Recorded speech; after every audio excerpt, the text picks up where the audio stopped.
Hamas और Israel के बीच चल रहे युद्ध के दौरान अब उन देशों पर इस्लामिक आतंकवाद का खतरा बढ़ गया है जो इस युद्ध में इसराइल का किसी भी रूप में साथ दे रहे हैं। कुख्यात आतंकवादी संगठन अल-कायदा ने विश्व के सभी इस्लामिक आतंकवादी संगठनों को बाकायदा फरमान जारी कर दिया है और कहा है कि ऐसे सभी देशों में आतंकवादी हमले किए जाएं जो किसी भी रूप में इसराइल का साथ दे रहे हैं।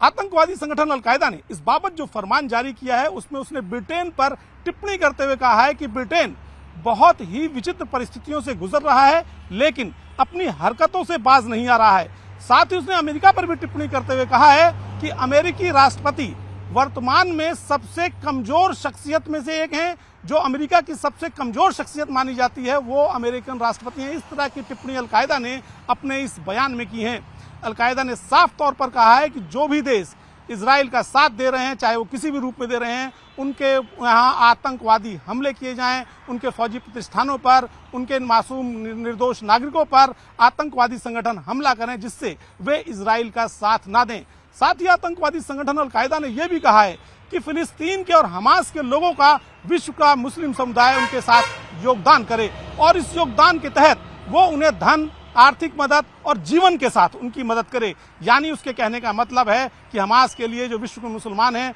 वो हमास में शामिल होकर, फिलिस्तीन में के सेना में शामिल होकर इजराइल के खिलाफ जंग लड़ें और साथ ही विश्व के मुसलमान जो हैं वो हमास के लिए चंदा दें, वो किसी भी तौर पर चंदा दें। यानी इस मामले में इस बाबत एक बात तो साफ तौर पर आने वाले दिनों में हो सकती है कि जो पश्चिमी देश हैं और जिनमें संभवतः भारत भी शामिल है, उन पर इस्लामिक आतंकवाद का खतरा बढ़ गया है क्योंकि अल-कायदा के इस फरमान के बाद जो उससे जुड़े हुए आतंकवादी संगठन हैं वो एक एक करके इन देशों में अपने आतंकवादियों के जरिए हमले करा सकते हैं। अल-कायदा ने साफ तौर पर कहा है कि आईएस नाम का जो आतंकवादी संगठन है उसने ही अभी जो पिछले सोमवार को जो बेल्जियम में जो अटैक हुआ उस अटैक की जिम्मेदारी आईएस ने ले ली है और उसमें साफ तौर पर आईएस ने अपने बयान में कहा है कि बेल्जियम में जो आतंकवादी हमला हुआ, जो फुटबॉल फैंस पर मशीन गन से निर्दोष लोगों पर सरेआम गोलियां बरसाई गईं, वो आईएस का आतंकवादी था और उसने हमास के समर्थन में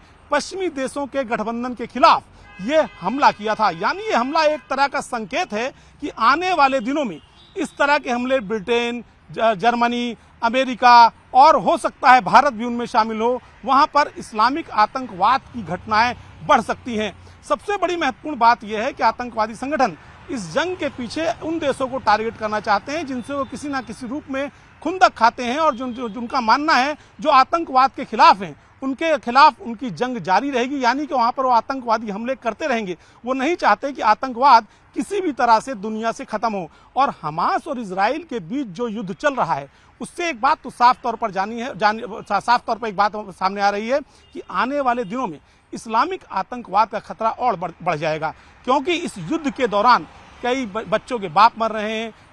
कई पिताओं के बच्चे मर रहे हैं, कईयों के पति मर रहे हैं। तो वो उन सभी लोगों को इस्लामिक आतंकवाद चाहेगा कि वो सभी इस्लामिक गुटों में शामिल होकर जो देश इजराइल का समर्थन कर रहे हैं उन पर हमले करें। और ऐसे में इस संभावना से इनकार नहीं किया जा सकता कि आने वाले दिनों में पश्चिमी देशों सहित भारत पर इस्लामिक आतंकवाद का खतरा लगातार बढ़ता जाएगा और हो सकता है कई